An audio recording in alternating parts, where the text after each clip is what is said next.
Some say Africa's golden era is gone. A time when great African kings and queens built their dreams into empires, stretching across the continent and beyond. But we say a new era is upon us. A new set of African kings and queens are on the rise. Driven by the same wealth of character as the kings and queens before them. Building new empires of enterprise with the right partnership. So rise up wherever you are, new kings and queens of Africa. Embrace your full potential and be proud of your heritage.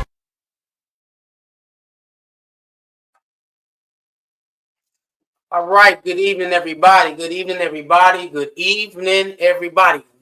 Welcome to another experience of the New Africans. Now, we created this particular experience because we had some new Africans in the building, and they had asked for an experience where they can continue to engage each other on their journey, as well as be able to speak to some of the elders and seniors in the community, where they can develop that connection from the older generation of individuals who have been in this community for a minute. And I say I'm one of them. I've been here 30-something years, as well as anybody in there that can actually, share with some of their experiences and allow to be able to pour into them.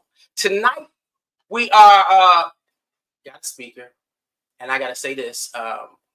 This particular brother was one of my group leaders, one of my guides, and the most important time where I called on him, because he was in Atlanta for a while, and he went to Houston, and I found myself at a loss, because somewhere in this journey to the understand and experience your divine self, you're going to get to a point where you're going to continue looking for the Creator, but after a while you're going to hear him for yourself. You're going to have a burning bush experience, where you sit down and it is the Creator talking to you. So I called him one night, and I was ready to be done because I couldn't find my place in the journey. And I said, brother, I can tell I'm being told to produce and do something, but I don't find that there's no avenue for me to create, produce, and do what I'm hearing and I'm being instructed to do. And the brother said to me, what man or woman, at that matter, can tell you what to do when you have a directive from God? And I had to sit back. I said, excuse me? He said, who can stop you if you got your instructions straight from the Creator? And I had to sit back. And then you ask yourself, well, brother, did you really hear from the divine presence of the Creator? Have you really got your instructions from your ancestors? And are you going to listen despite what happens? And I sat down and I got off that phone and I hung up. And Ajay, the African, began to come forward. So with that being said, I'm introducing my man, Mamelo. I know it's swag, man. How's it go? Now, and most people, before I let you loose, I had Neonu look at me and say, brother, man, we looking at you and something is on you and we see it. Because you giving you instructions and you just coming out. Mm-hmm. It's Cardinal Swat fault. I'm gonna blame that one on Cardinal Olu though. Really? Okay. I'll never forget. He was trying to produce a document here in Houston, the Cultural Center Review, and he had big designs how this could be a vehicle to spread the gospel of BCN to people everywhere, and all the members of then Bishop's Council boo-booed on the idea. They're like, we don't need to do that, blah, blah, blah, blah, blah, blah. Cardinal Olu did it anyway. It blew up, and everyone was like, oh, yeah, we knew it was going to be great. It's great. And so he told me that story to remind me that if God has placed something on you or in you, no matter who is, trying to talk you out of it or, throw water on your fire, you got to do what God has called you to do. So I was just passing on that message. Man, I'm gonna go to the altar tonight and pour libations and say thank you, because it definitely set off a chain effect. And I can tell you, one of the lessons I always teach with the Akiba lad, I said, I'm not trying to get you to do what I'm telling you to do. I'm not trying to get you to do what your mama telling you to do. I'm trying to get you to have an experience in the Creator and the Most High and God at the youngest age possible, so you can do what you're called to do. But see what you're doing right there. That's scary. That's dangerous, and that is absolutely why so many faith institutions do exactly the opposite. Because I mean, think about that. If you're trying to get a human being to open themselves to whatever God is calling them to do, then what you're saying is God is the authority. The divine is the authority over the denomination, the church, the institution, whatever. And I'm absolutely not saying that the institution is not important, because we know that institutional power is critical. It's critical. But that's one of the things I appreciate about our presiding bishop, Jeramogi Maliki Mathi, because that was his whole thing, that we can have all the trappings, but at the end of the day, if all the trappings are taken away, where do you stand? Do you still stand with what you believe? Exactly. And if you don't stand with what you believe just because the trappings are gone, then you really never stood there in the first place. You never stood there. Well, and I'll say this, when we're going to bring the New Africans in a few minutes, that part where you surrender all sovereignty to the Most High in this journey, because you can't get to that pinnacle of your most greatest being. And this is what Garvey would always say, that man has no sovereignty to nothing else but the Creator. And when you give that sovereignty, man, anything is possible. Anything is possible. Now, we have a thing where we have you state your name, the meaning of your name, how you embody that, and then you talk about your role in the church so they know before you come in. I can do that. I can do that. First name, Aswad, means black. Simply black. Yusuf means he shall increase in power. And my last name, Ambadwile, God has convinced me. The last name reminds me of how I joined the Shrines of the Black Madonna. I was on this journey. I was literally praying every single day for about a year's time. God, where do I need to be? Because in college I was a part of the conscious and the conscious group, and the rabble rousers, and doing all that stuff, trying to get our university to divest in apartheid South Africa, et cetera, et cetera, et cetera. And I told myself when I graduate, when I leave here, I want to continue being a part of the movement. I don't want to ever come to a point where I say I used to do that black stuff. But after I got out, I found myself just so wrapped up in my job that I wasn't doing all those other things that I felt called to do. And so it was at that point that I started praying, God, where do you want me to be? Because everyone said they had the answer. There's a powerful community group here, a community center, Shape Community Center. There's my good brothers and sisters at the Nation of Islam. There's this group, that group. I went out and visited the shrine, and everyone swearing they got the answer. And so I prayed every single day. And anyone who's ever heard me preach has probably heard me say the same story about 15 times. But anyway, I was praying, God, where do I need to be? Where do I need to be? Came out to the shrine. I was coming on a regular basis to classes and then to church. I stopped going because I felt guilty for not joining. I had in my mind that I was going to leave Houston. I was going to go to Temple University, study African American studies under the great Dr. Molefi Asante.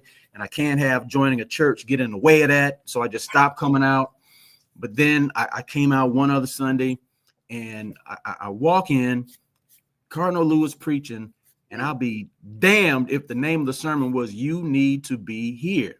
And everything about that sermon, the songs, the message, everything was speaking directly to me. I'm literally getting goosebumps just remembering that moment. Right. And so it was then that God had convinced me that this is where I need to be. And there's absolutely no shade on all the other institutions and movements, because every human being has to go where God is calling them. But this was the right place for me.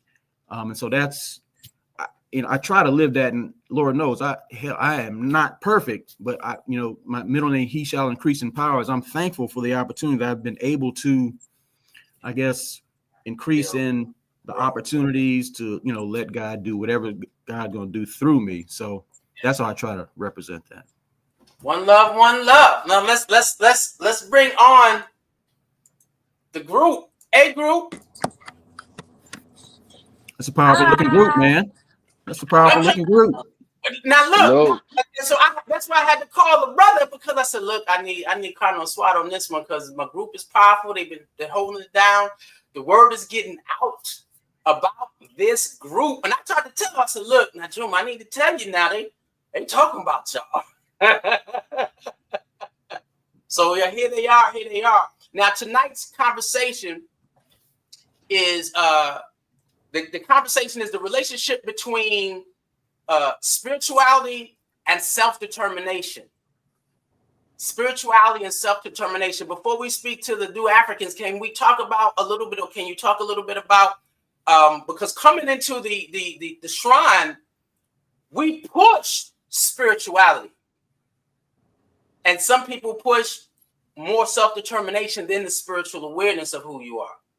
Yeah. Can you talk about how we merge spirituality and self-determination together? It's crazy that you would formulate the question like that, because that is what was driving me all those years. I had this big group of friends who are all about religion, or if you want to call it spirituality, what have you. I had another group of friends that were all about the self-determination, and they were two separate groups, but in my mind, they just all fit together.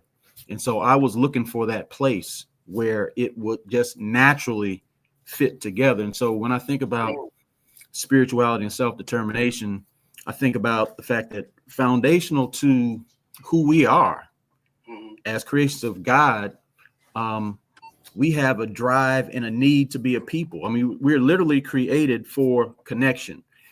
There's absolutely nothing we can do as human beings without connection with each other. We don't learn how to walk, talk, socialize, any of that stuff without having some level of connection with other people. So we need each other. But to truly be a people in all our fullness, that demands we work towards self-determination, because God does not want us to be bending our knee to anyone but the divine. And so we have got to, so central to anything that you call spirituality has to be this drive towards self-determination. You as a group of people living in a way where you are not kowtowing and bending to other folk, where you are taking care of your own business.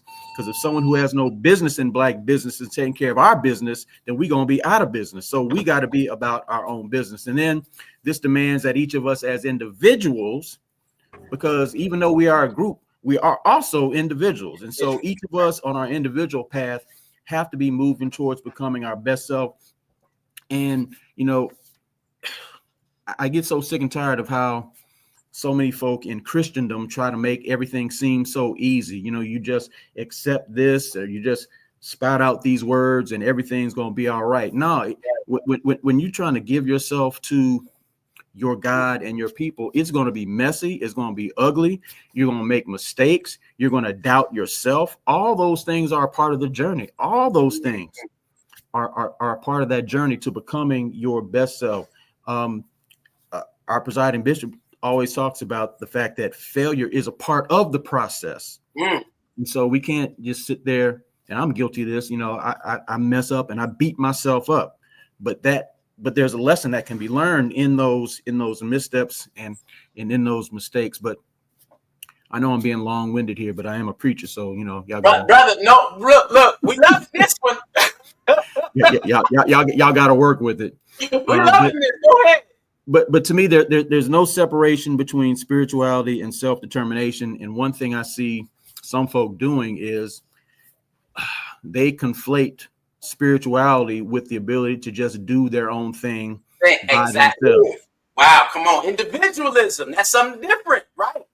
And that's my point, because when you get black folks saying that, you know, I'm spiritual all by myself, really what you're doing is just blackening white nationalist individualism.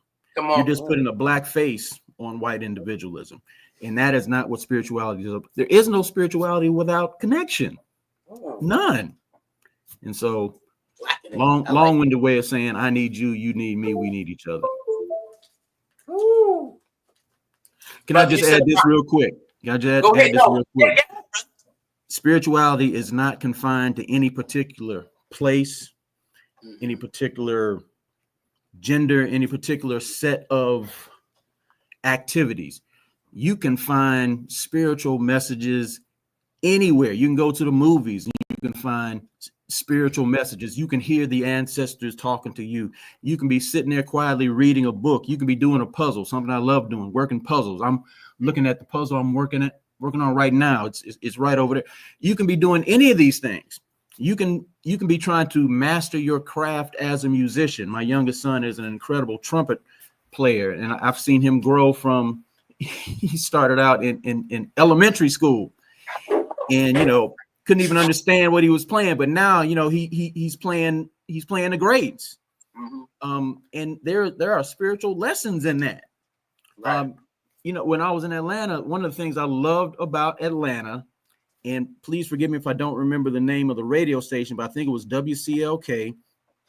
Every night/morning at 12 midnight, they would play John Coltrane's "The Love Supreme." Love Supreme, yeah. Oh my God, is that more spiritual than that? Look at that. So I'll be quiet. And we're not.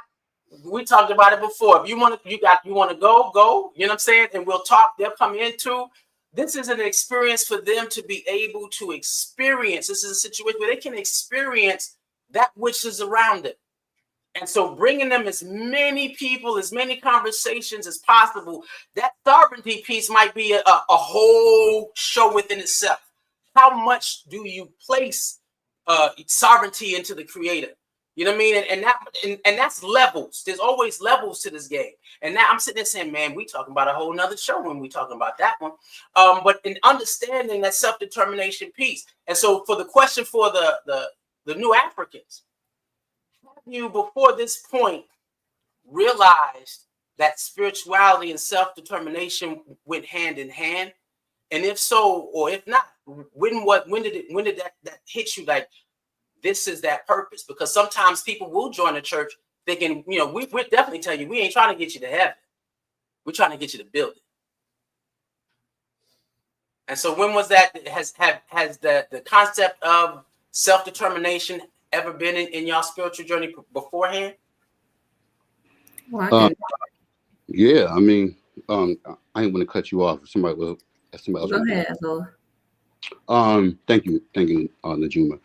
My whole thing was, you know, and this has been a theme for a while, was that, you know, I would do my meditations and I would do my spiritual work right at my altar, and I would leave a lot of that right at the altar. And I'd be out in my day just rocking off the self-determination, like off the pure hustle, off the muscle. It really, and I can I can do some work like that. I mean, I've been proven to do it, but it's just so much more challenging, you know. And I started to fall short in ways where it was just automatic before, you know, where it was just easy work. And I started realizing that some of the things that was just so simple, it didn't come as simple anymore. I had to do something different, or I had to add something. Something had to change because I wasn't getting the results. You know, and it was just a common theme of just leaving my light work and my spirit work at the altar instead of accompanying God with me and bringing God into all of my situations, good and bad, you know. And so it was once, you know, I really had my first situation where I really just humbled myself and just asked God the entire process. And it was a beautiful process. And I know it's not always going to be like that, but I just kind of felt like that was God's way of showing me like it could be this sweet if you just rely on me more. Right. So I feel like 2024 last year was my best year as far as it actually happening. And I do think it's because of joining the church, getting saved, you know, being a part of the group. How was it that and then adding that, because that's I know for me, when I was out there trying to get the coins on how I should get the coins, how does that relate to you watching a whole community focus on self-determination in that same spirit? Well, I definitely think that, you know, in today's world, I don't really think that we really do stop and really sit in the present and really do reflect on God's energy and just reflect on anything outside of the hustle, right? So I think that it hurts us as a community because we just trying to survive in a lot of ways, you know. We just trying to get by, we trying to take care of our family, we trying to stay out the way. And when you're living like that, you typically sometimes you be on autopilot. I know it was like that for me, you know, just being on autopilot, and I'm in the community, right? So, you know, I feel like that could be a major issue in the community because, you know, I feel like our elders do a better job of it, but people at my age group or younger, we just outside just moving and trying to make it work and not really taking the time to really add the spirit component into materializing what it is that you're trying to do. Cardinal, that's survival mode versus communalism. Well, you know, Jeremiah Kimathi, the way he describes that, he says that's the devil's treadmill, where we are expending all this energy, but we're really not going anywhere. But I would say that if we develop the eyes to see, even within the hustle, we can see God at work. Because you still got to put food on the table, right? You still got to pay the rent, and you have to do all those things. And so I think it's really just a changing of perspective, and recognizing that even as I'm out here moving and trying to do this, I've got to be thankful for the energy God has given me to do this. And I've got to look for ways to, you know, share whatever I'm doing with other people, because even though we are all individually responsible for, you know, the calling that's placed on our life, there really is no journey if we're not connected to other people. And so even in the hustle, we can find the spiritual opportunities to connect with other and to just celebrate, you know, how God is using us. Najuma? Yeah, and had so much nuggets. Where do I start? Okay, so yeah, I think I've shared this before. I try to respect the organization in which I was in before because my family is still a part of it. But very orthodox Christian organization. I'll give y'all a hint: people knocking on your door. And so that is how I was shaped within my faith. Really deeply structured, right? But the concept of self-determination as a people, nah. Like, I'll be vulnerable and say, like, absolutely not. And so I understood spiritual discipline, but not necessarily how it translated to a collective Black power. And so as a child, my mother didn't allow us to like watch certain shows and we couldn't do certain things. So I read. And I shared how I am a lover of social theory and all sociology. It's part of my undergraduate degree and everything else. So understanding that self-determination and how, like that is a social theory concept, right? And so that's where people have a tendency to want to move towards growth and be innate in their psychological needs of benefiting each other. And so I heard that concept, but I never thought about it to put that into my faith until coming here. And so that's why it clicked. Because if I'm a lover of this, I understand the power and how it can be successful. So, oh my gosh, like I'm a part of a organization that does understand sovereignty, that does have the correct understanding of godly fear, reverential awe, of placing God first as a priority. And then we know when you do that, then other things will be taken care of. And so when I did join at the Strive, the puzzles fit. And that's why I just felt so natural. I am a parent that did have those conversations with my children beforehand. And so that's why it fit for all of us. Like my kids, like, oh yeah, this is not a foreign concept because these are some of the things that mommy is already talking about. But now we get to embrace that with our actual faith. And I think I shared again, you know, I love, and I've been saying it for the past couple of weeks, you know, your faith is your life and your life is your faith. And so when you're incorporating that, you embrace it. And so I think in the past, having that individualistic salvation is what I was raised. But knowing that messianic consciousness is more about nation building, and it's about the group experience. And so, now it's a difference because I walk in that awareness. So to not just believe it, but to actually take those gifts, those individual gifts that I have, and bring it to my community and ensure that my children are understanding that. And again, kind of like what Daryl was saying, you do get kind of lost in the sauce when you're, in a way, becoming a slave, right? Like that slave. I got to continue to work. I got to make sure that my kids, I have 3 kids. And unfortunately, you know, we did have tragedy. Their father passed away. So I didn't sign up to be a single mother, right? I signed up to have this family. And so becoming the head, not only financially, but spiritually, you get lost. And that was one of the things that I noticed, that I did have that foundational work as a child, that I knew that when things went wrong, I knew who I needed to go to. But I could understand, I called it my spiritual compass. My children didn't have that. And I was saying, like, what is wrong with them? Why are they making these decisions? You know, I have 3, and one is 16 and the other are like 7 years apart.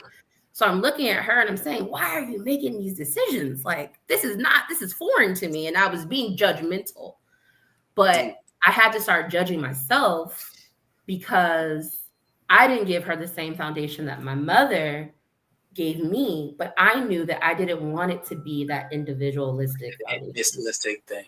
And so when I was searching, I had to find something that coincided with my love of what I knew, as what I found out as a child, and what made me even question spirituality or religion to begin with. So, and I'm a talker too, Cardinal Swad, so I have to sometimes calm myself down to give other people space. So I'm sure we can talk more about on the next question some more. So we're gonna dive a little. And I have made a statement last week that I'm gonna always dive in a little more, and then also bring this back to Cardinal Swab, because it's the second person that talks about getting lost in the source, you know, and how it needs with spirituality, adding that self-determination factor to it. How do we not get lost in the sauce? I think a good sister brought up a good point. about being really thankful for that spiritual base, that really ordered, structured spiritual base that she had.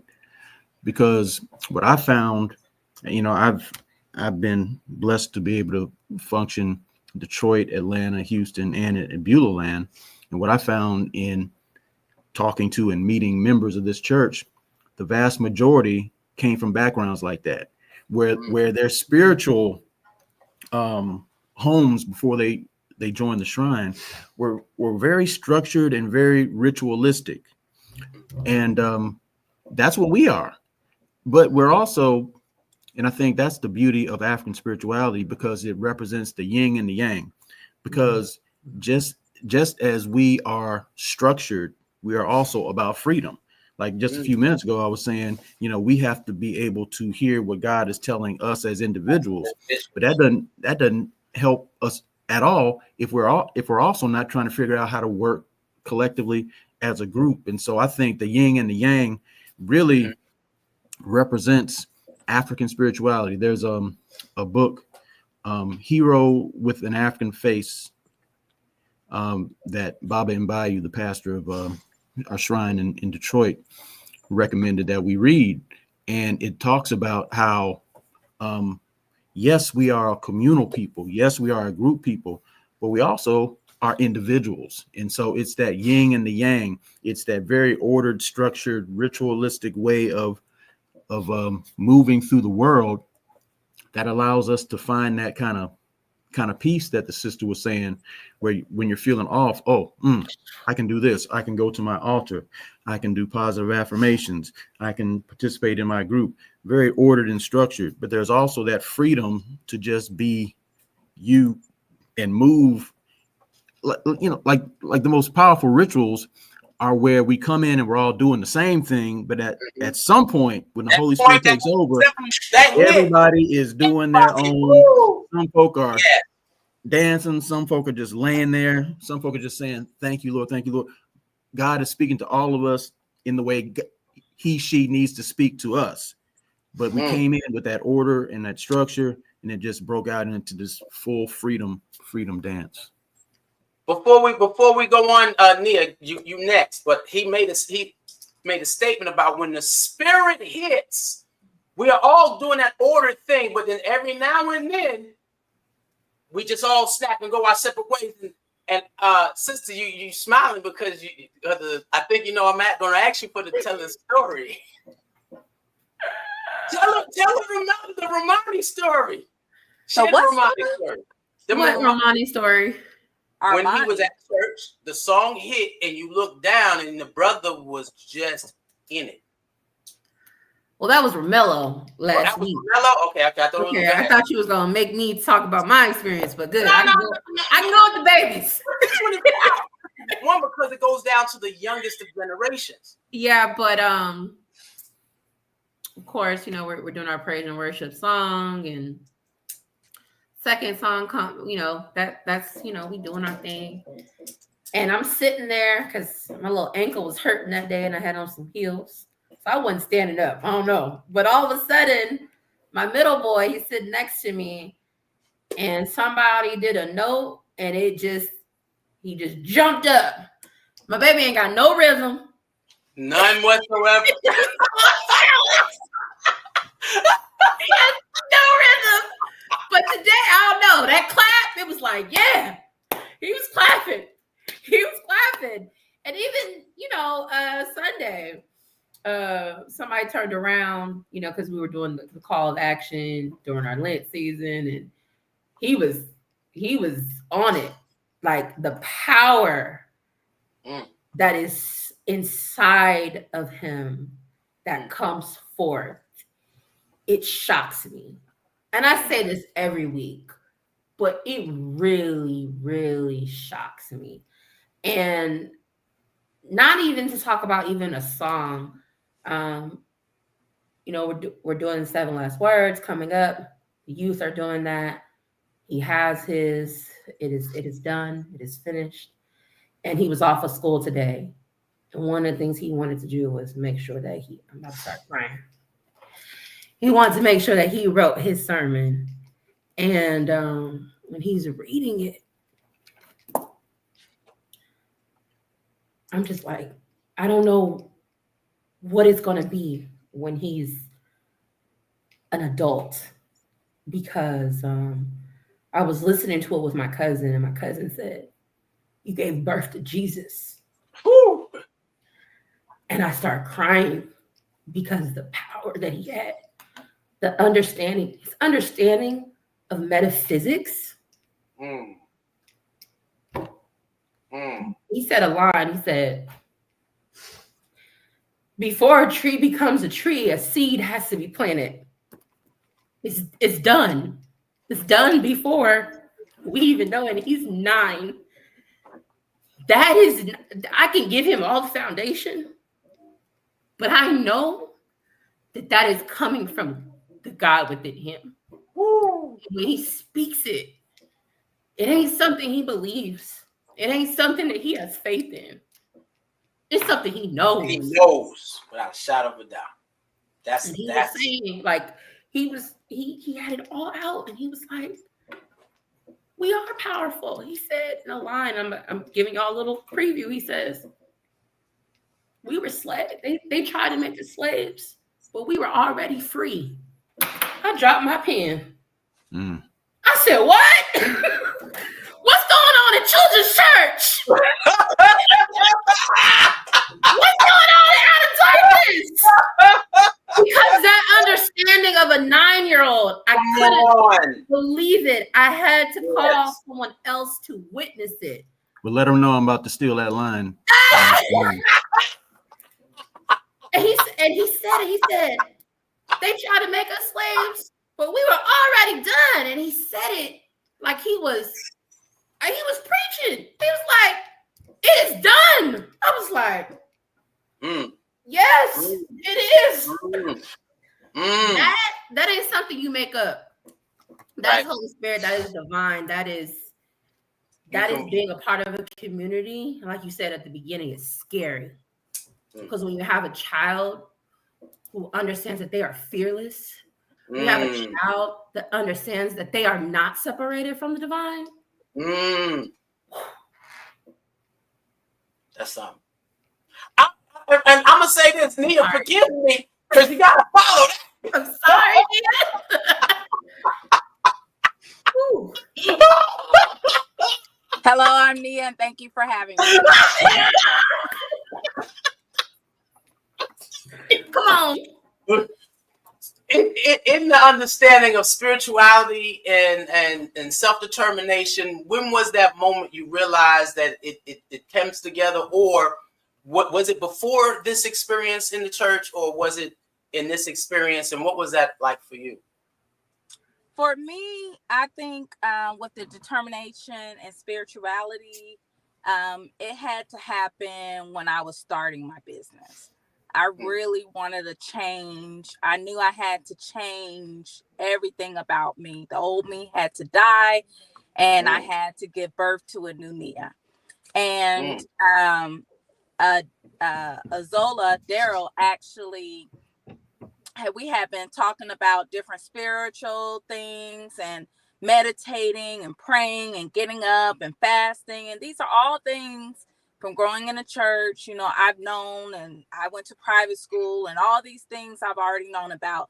But now I'm like, okay, it's time to implement it and to do it and see if I can get a different result. And I did, you know, and it just like Brother Daryl Azola said before, it became easier. So if I needed an intern, or if I needed somebody to work my front desk, all of a sudden Clayton State student will walk through my door and say, hey, I need an internship. I need to work this amount of hours. Or if I needed money, it would come. If I needed an instructor, all of a sudden I would get an email. Hey, I'm in the area. Would love to see if you need an instructor to dance this or whatnot. So that's when I first was able to incorporate my spirituality with my bringing those two pieces together. And yeah, like he said, it's done. It was done. It was already done. So it's just like I just show up. I work for God. I show up. Hi, my name is Nia. I'm here to greet you and move you along because I'm just, I'm just someone who works here. But it's the movement is way bigger than me, So, and that's the name of the studio, the movement as well. So, but yeah, that was for me. She said, Cardinal Swatch, she made a statement. She said it had to be a birth of a new Nia. And so, of course, I wrote down birth of a new purpose, right? Because that's exactly what that is. And we're always leveling up. And so can you speak on how making this spiritual journey, even though we're individuals, our individual lives should be a reflection of that collective journey towards self-determination? Because when you talk about being an entrepreneur, you're trying to define who you are, how much you want to make in terms of what you love to do. Can you connect the two in terms of, okay, that the individual life is just a microcosm of what a Black nation, a spiritual Black nation, should reflect? Well, you can be an entrepreneur and you can be the most individualistic person on the planet, or you could be an entrepreneur and be one of the most communal human beings to walk the face of the earth. It's just, how you conduct yourself. And I mean, if you have the awareness to recognize that the old self needs to die and a new one needs to be born, I would say that's the sermon right there. Right? I mean, because just recognizing that means that you see that there's power in you all around you. You've just got to find ways to plug in. That's kind of what I was trying to tell Brother Man, because we can all get into that, the hustle, the rat race, whatever you want to call it. But even within that crazy structure, we can carve out those ways and moments to plug into the power. I think that's one of the beauties of ritual for African people. It allows us to slow down enough to remind ourselves that there's a power greater than ourselves, so that when Sister Nia says, man, I need this, that's because she's plugged in. Then the exact thing that she was asked for literally walks through the door. And so that awareness of being plugged in, I think it can go a mighty long way. So now there's, if I can add one thing, sorry to interrupt, but even I love the fact that you said to plug in, because I may not always be consistent, but once I plant a certain spiritual seed, it still like my cup runneth over, So even it's like plugging in and not putting your phone on a charger, but you're still getting that electricity. You're still running that current through. So that's something that actually that when I wasn't doing as much, or I had forgotten, or I slipped up or anything, I was still being able to reap the benefits of the investment that I had already put in to my spirituality and my self-determination. So yeah, something I learned. Thank you for teaching us that. Now, there was there's a thread where we were talking about a structured spiritual processes that lead us to, when the spirit hits, it hits the individual completely different.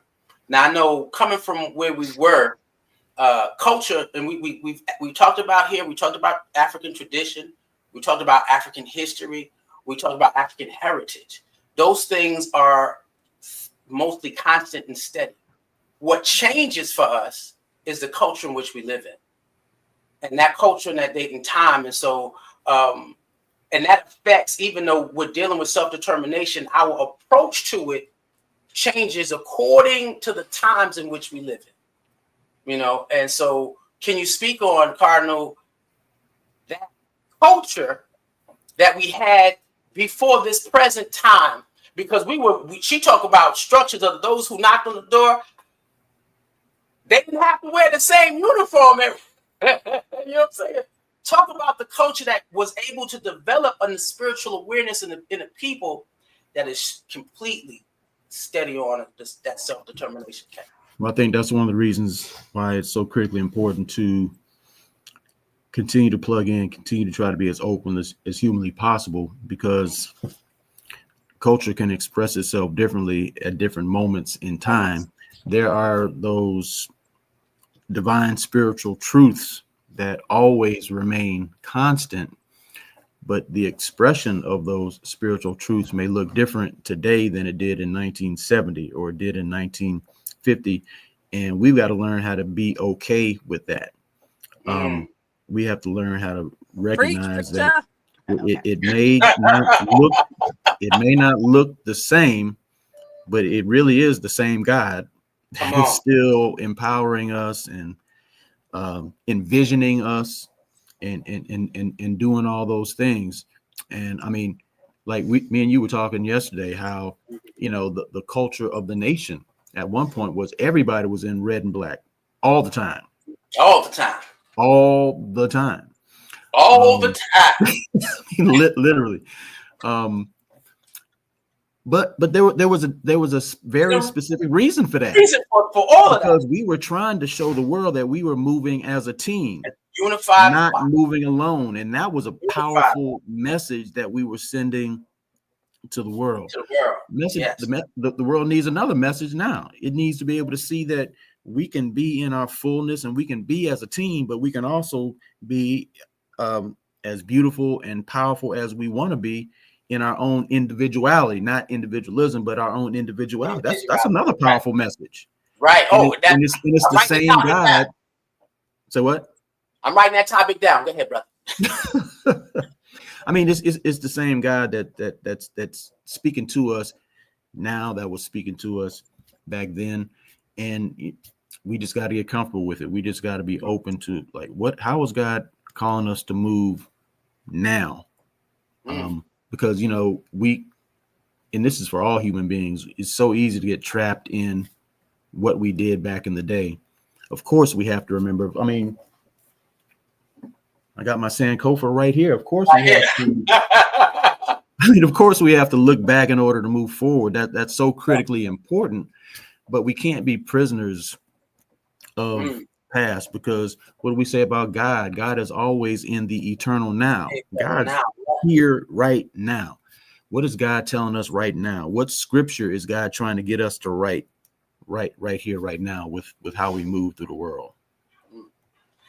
And so for the new Africans, how does your spiritual journey differ now than your upbringing? What is you see any major, because the culture has changed from when you was little to where you are grown, and now with you and Zola, y'all are, you know, teaching the children. So how does that differ? How cultures changed and how you changed according to that approach? I know for me, my mom, the way my mom did us, she said she was forced to go to church. She was forced. She said, I'm not forcing my kids. And she said she got up every Sunday and went to church every Sunday. Now, my grandmama, you was not going to be in her house at that, and you woke up, and if you didn't hit that door when she hit that door to go to church, you was there, you know. And then for us, when we went back, when we were with my mom, she said, I get up, and she explained to us everything that she wanted us to know about where she was. And she said, and when you ready, you get up with me. And so in that space, I went from a more loose environment, because she said, when you choose and accept your journey to the Most High, that's your journey. It ain't mine for you. I can't make the journey with you or for you. And saying now that all of my brothers and sisters are strong on their journey, because it was something that they weren't told, but they were chosen. So she was a little bit loose. When I came into the nation, it was straight up accountability. You got to, if you're going to be a part of the Black nation, you got to look like the part of the Black nation. When you walk somewhere, and I remember Cardinal Manifu, whose Bible is on my altar, they knew who we were, the whole city, and every city that we was in. The minute that you said the shrines of the Black Madonna, and then you walk in with your red and black, the first thing they asked you was like, hey, you remember the shrine over there? The identification was strong. And then the journey where it became, and people were fighting it, We said, yeah, but if you take off the red and black and you walk into the world, can people tell that you're still in the world and not of the world?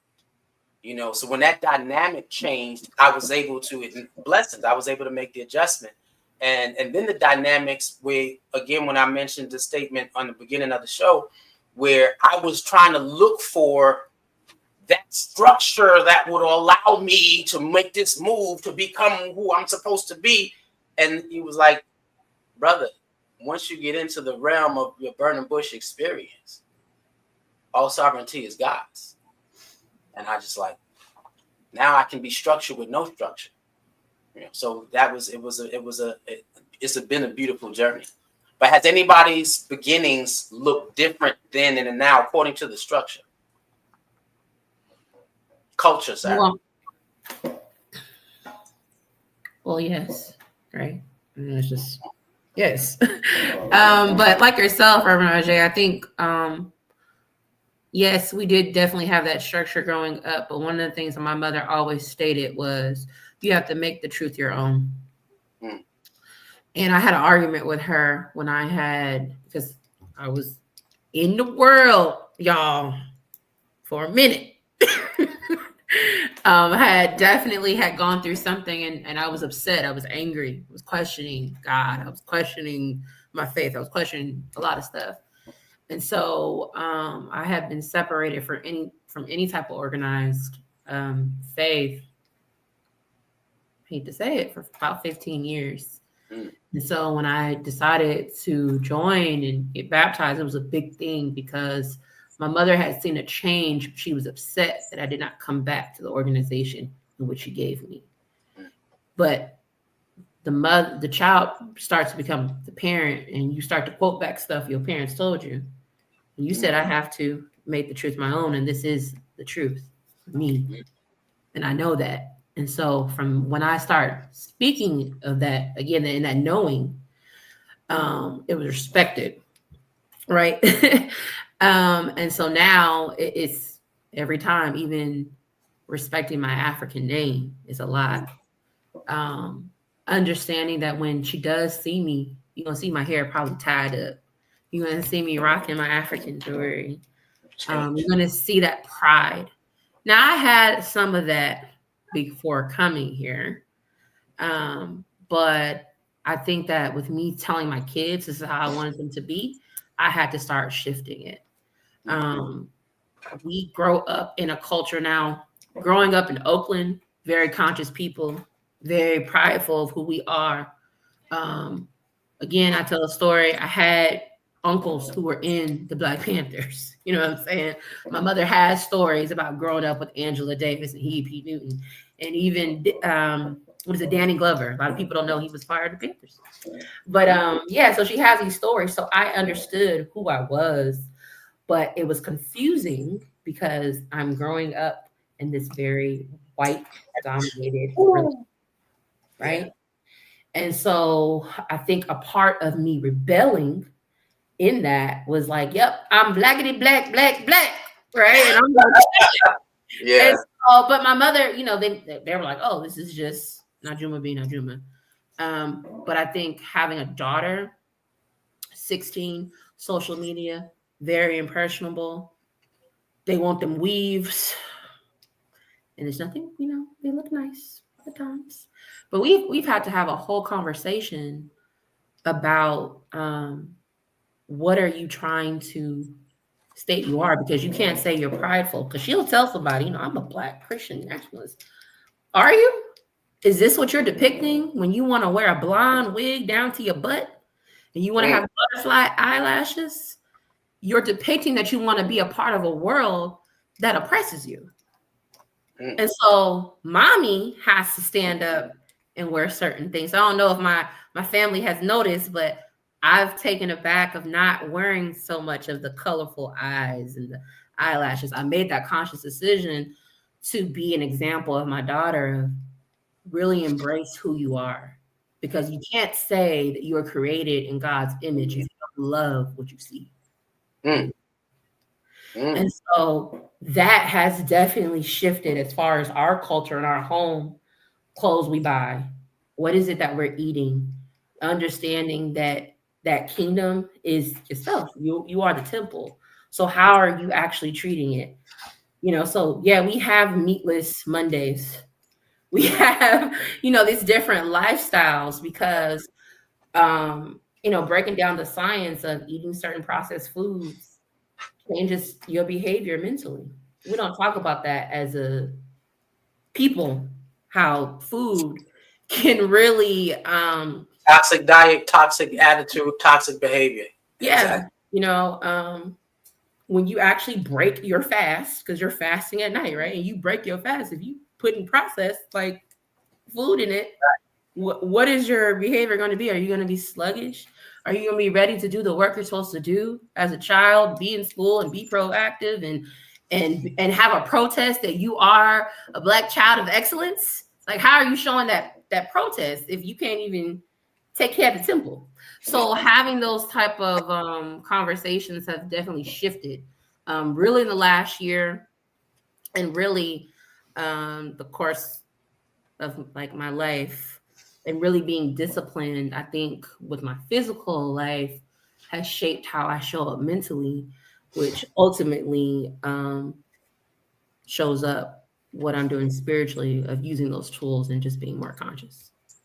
I don't know if I answered your question. I feel like I went everywhere, but hopefully it's okay. It's okay. One of the things that she mentioned was that in terms of the cultural shift, because now the cultural shift, back in the day, you didn't have so much information being put upon you where you had, your life and your social interaction is in the handpiece. That was, that's a big thing. The only thing, back in the day, you was worried about who you found outside. And they said we were outside. Now you can see everybody everywhere. So the influence. And one of the last things Jeramoja Baby Ajiman said to me was, he said, y'all in trouble. And I was like, why? He said, because I didn't realize that the slave culture was going to be so inviting.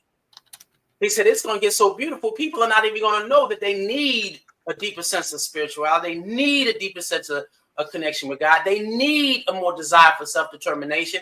He said, y'all are really going to have to show the true need, because it's looking like they're erasing the lines for us to even to see it. So when you talk about self-determination, you talk about spirituality and self-determination, people like, well, what are you talking about? I got a great job.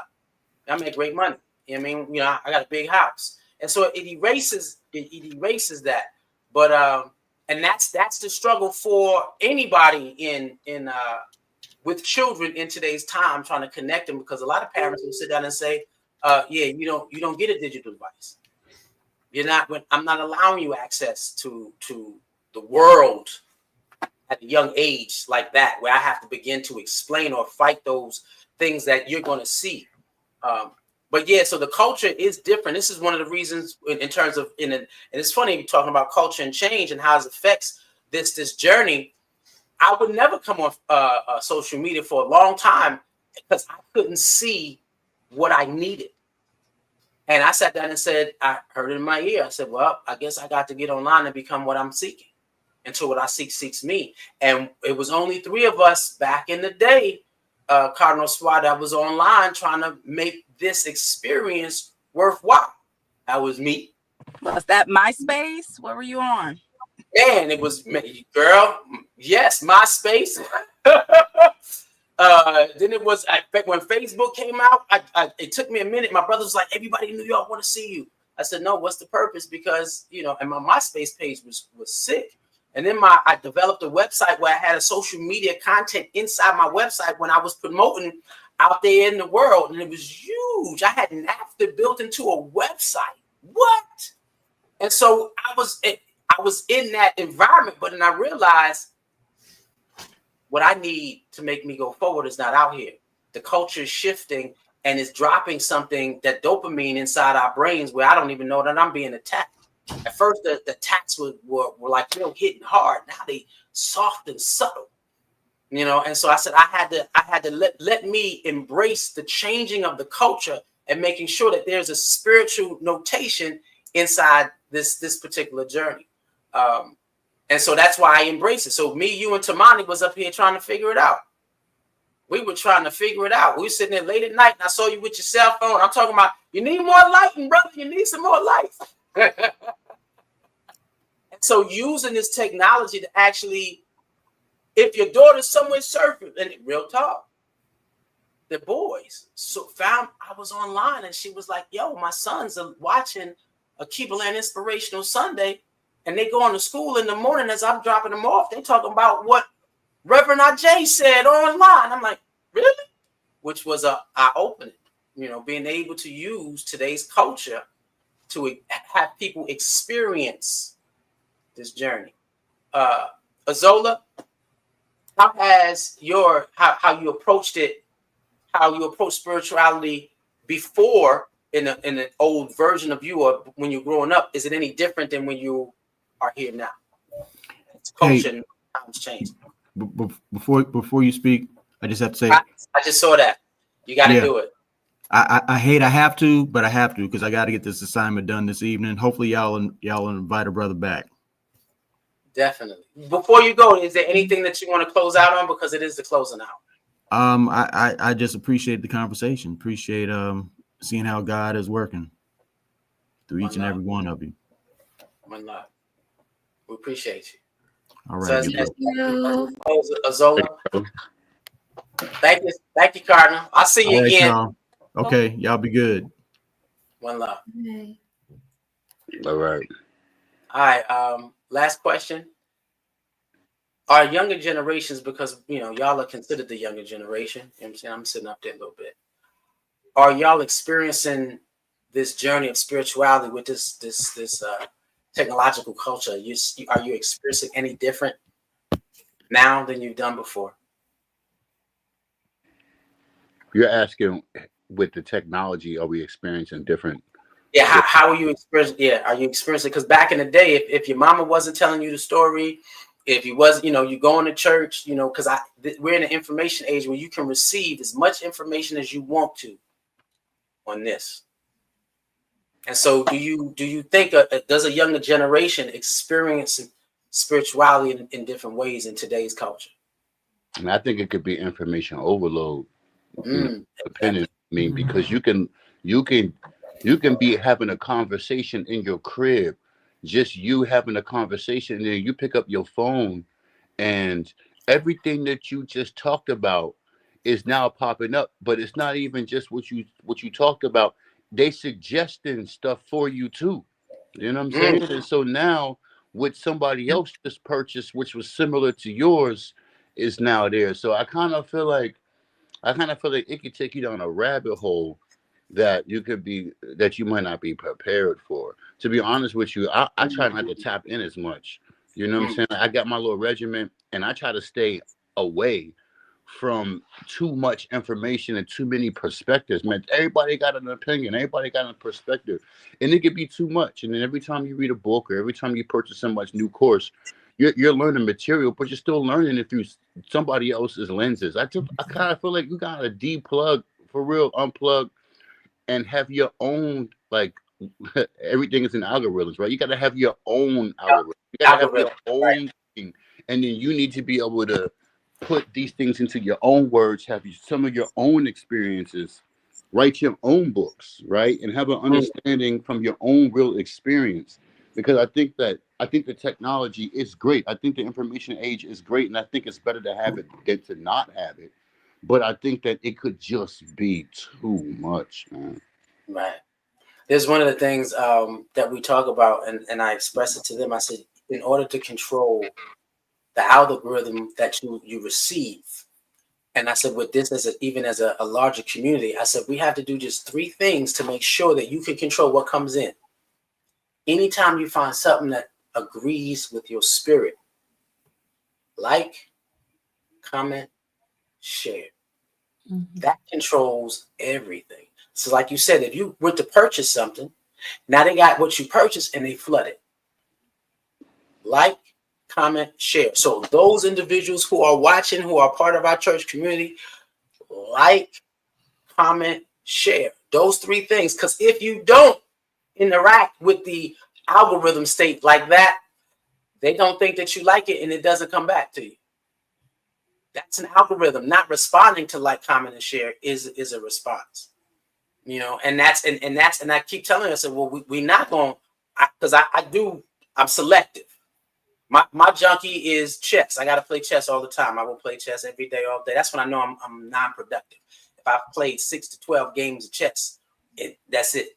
Other than that, every time I touch it, a conscious brother, now I talk too much too. A conscious brother came to me and he said, every time I understand that the internet is a field of energy. We are fields of energy. If you touch it with the wrong intent, you're going to get back the intent that you touched it with. He said, I'm able to furnish my house. I got a car, I got a refrigerator for my family.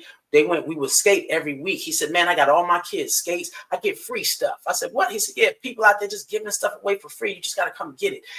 He said, I do not touch that digital device unless my frequency is in tune to what I truly need and what I truly want. And so I always tell people, if you want to start reshaping your algorithm, go to the things that feed you, like it, comment on it, share it, and then that algorithm will give it back. Sister Nia, how has technology and this experience affected your journey, this culture? I am looking forward to the advancement. I come from an encyclopedia area. I am here for all the technology and like lay it on me. Like because I'm okay with taking what I need out of things. Mm-hmm. You know, deciphering what I'll take. I'll be like, ooh, that just don't. If it don't make sense, if it, you know, it's not making sense to me, which basically means if it's not in my spirit, if it don't align with me, then I can throw it to the side or put it in the back or something like that. But I'm here for the technology.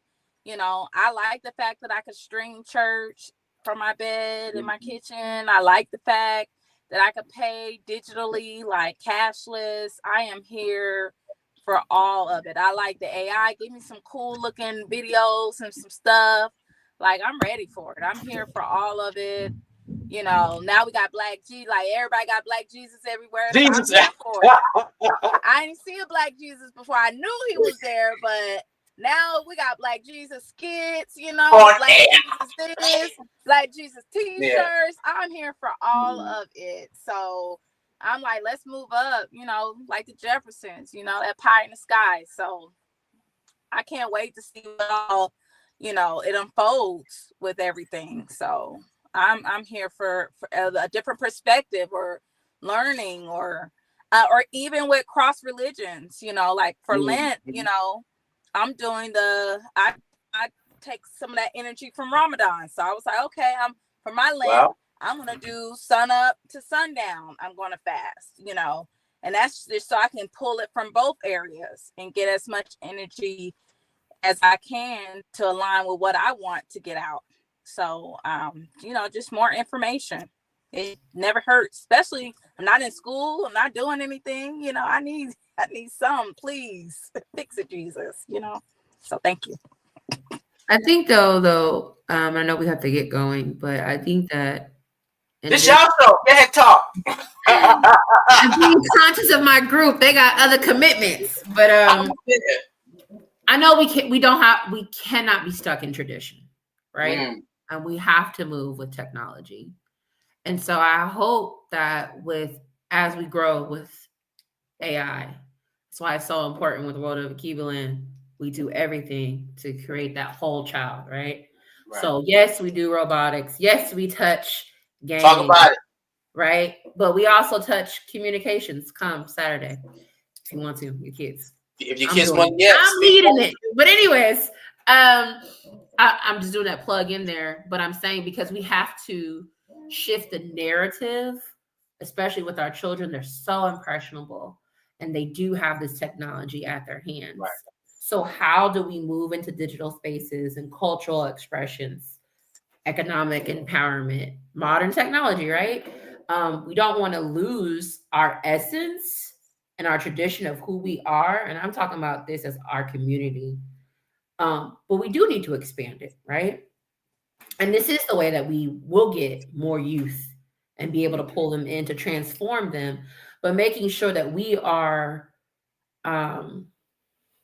controlling their narrative of how they use it. How do you truly use it in a divine way? How are you telling your story? I wrote down, what scripture are you writing today with this technology? This is something that we have to talk about with our children. You know, it's beautiful when you go upstairs and you see the kids have a way of merging the images behind you, right? And as on the church end, you know, you're sitting up there as a kid, you see a green screen, but you see that those transitions, those are happening from our children. So shout out to them and shout out to you for teaching them. One love. Yeah. That is how you grow the technology and the culture. Because we talk about, we got to pass the baton, but we got to pass the baton with some kids that know how to use it and to use the tools that they have now. Right. Because the technology that they had that you guys had years ago may have been a flyer. Well, how do they use that now? Right. So how do they go on Canva and create a flyer to talk about come and see me and participate with our great, beautiful community?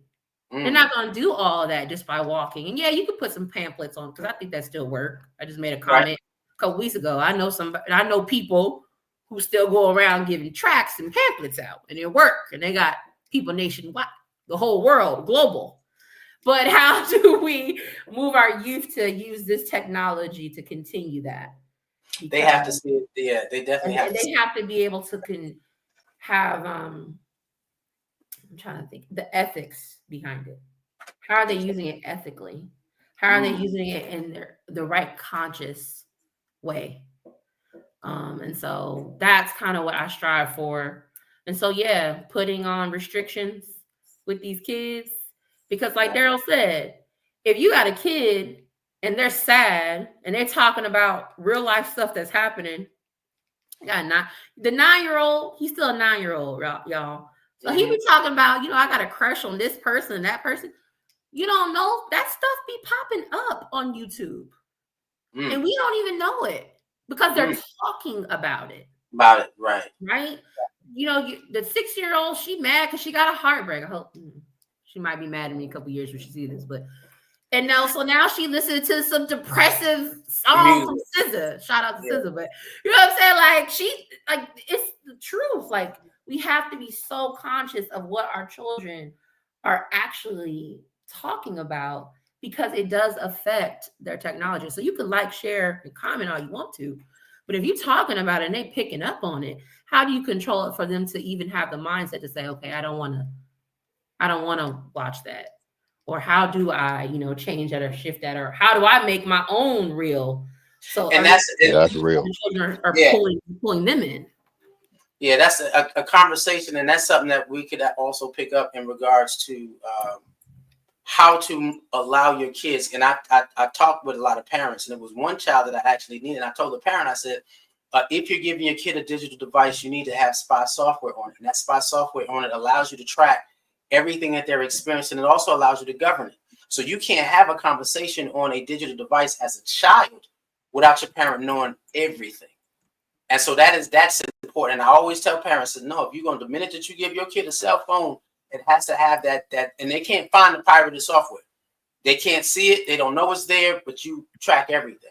And there was at one point, it actually saved a little girl's life. I had a brother who mentoring, and we had to put it on it. And he was having a conversation with a little girl in school, and she was talking about suicide. And he was telling her how he hates being here too. And I told the mother, it has to be a part of what you're doing every day. You come home, you sit down, you log in, and you look and you track everything that he's ever watched. And she saw the conversation. I had to sit down and tell him, I said, now I need you to know. I asked him, why did you lie to her about you feeling like you wanted to kill yourself and I had to wrestle you and they had to take the knife from my hand and it was crazy. He said, well, I wanted her to like me. I said, now because we see this, and we asked him before we pulled up the software to show, dude, we tracking you. So you might as well just tell us the truth. And when he saw the conference, because they can delete on their phones, but you can't delete on the software. And when he saw it, he was open. He said, well, I wanted her to like me. And, she's just been real sad. And I just wanted to support. You can't support that. So now here's a problem. She's talking about hurting herself. So when you go to school tomorrow, her parents will be there. Child welfare will be there. They will know that they will see, we will give the school the information, and we're going to save this girl's life, and she's not going to like you no more. But maybe when she gets older and she realizes that because of what we did trying to police you, we saved another parent's child from self-destruction. So there has to be a, like you said, ethically. And so for us as a community who has basically, we've done everything physically. Yeah, we have to look at technology because our kids are in it. We have to embrace it. Not only that, you know, as we develop in an older community, this particular course, when I talk about New Africans, every Monday night, we had orientation. We showed up every Monday night at the church at 7 o'clock in our red and black. And y'all seen the sanctuary. The sanctuary was like it was Sunday. And it would break down the lifestyles of everything that we are as a people. And it helped fortify us. Now with technology, I'm sitting there saying, okay, where is Monday night orientation? Where is Tuesday night group meeting?